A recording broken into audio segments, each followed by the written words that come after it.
First of all, recap last weekend, the series. What did you take out of it? Disappointing. I thought we played well on Friday night. Got off to a little bit of a slow start, but I was concerned about that from being off the bye week.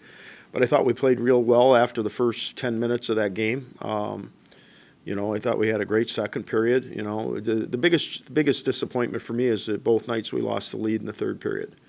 And that's been something that's been a hindrance all season long. And whether it's taking an unnecessary penalty or making a bad turnover, which happened in both goals on Saturday, we just have to be smarter.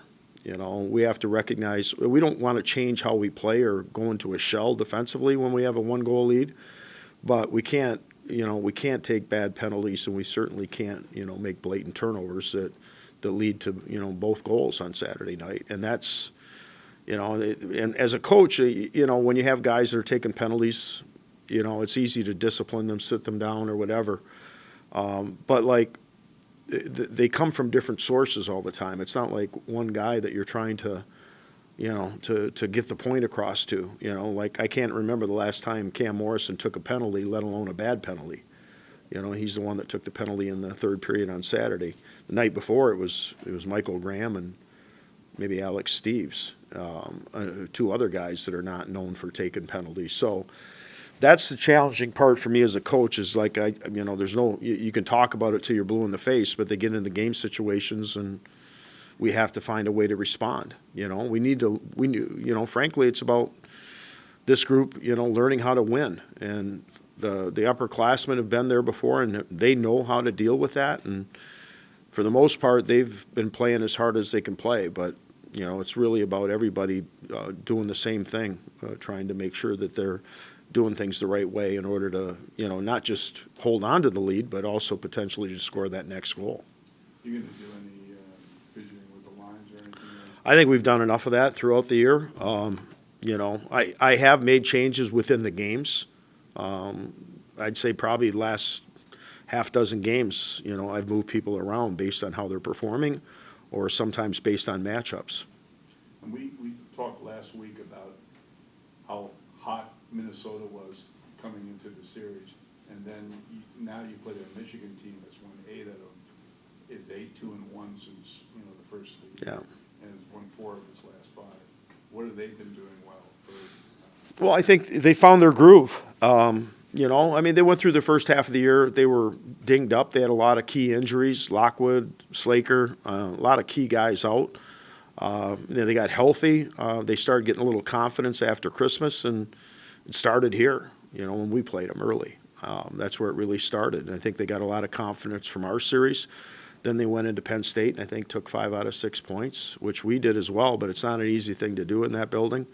But they've been on a roll, and they have good talent up front. They got a good back end now, and probably the kid in goal is probably playing as well as any goalie they've had in the last several years.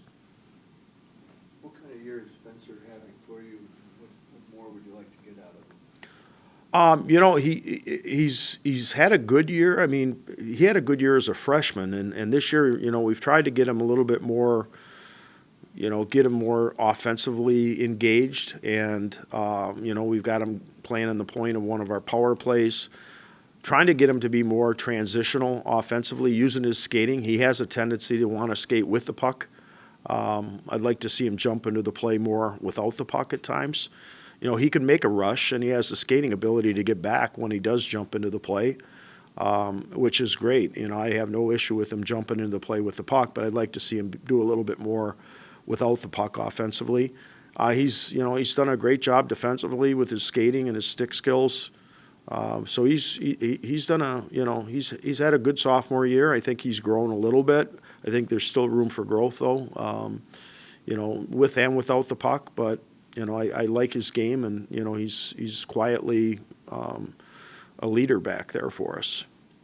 Yeah, because there's a personality there to grow into more of a vocal leader.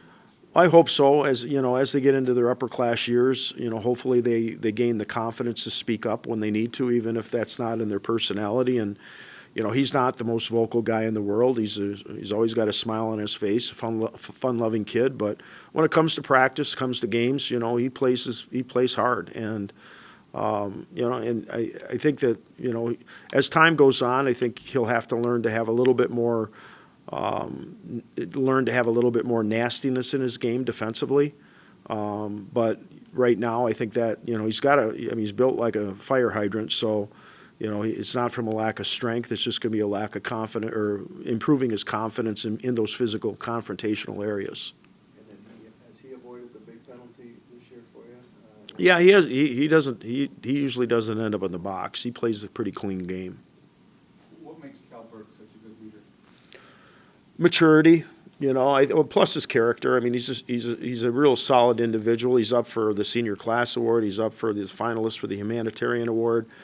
You know, both the Burke brothers are like dialed in their experience here at Notre Dame, being part of the student athlete advisory committee, doing as much community service work as he does.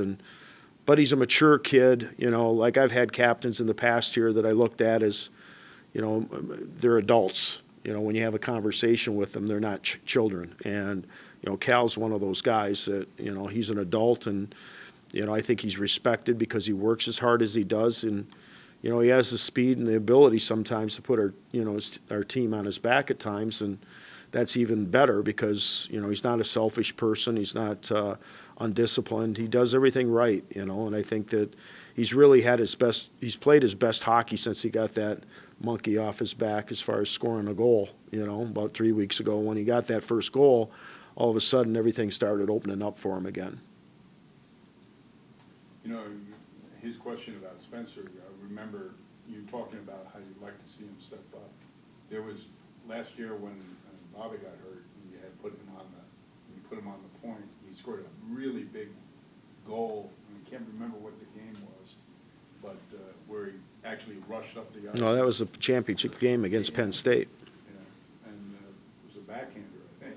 Yeah, no, that's you know, he's got the skills, but he doesn't always have the finish, you know, and that's something he has to develop. You know, I think he could be more effective shooting the puck at times, like at the point, especially on the power play. Sometimes he defers to passing, you know, and I'd like to see him use his shot more consistently.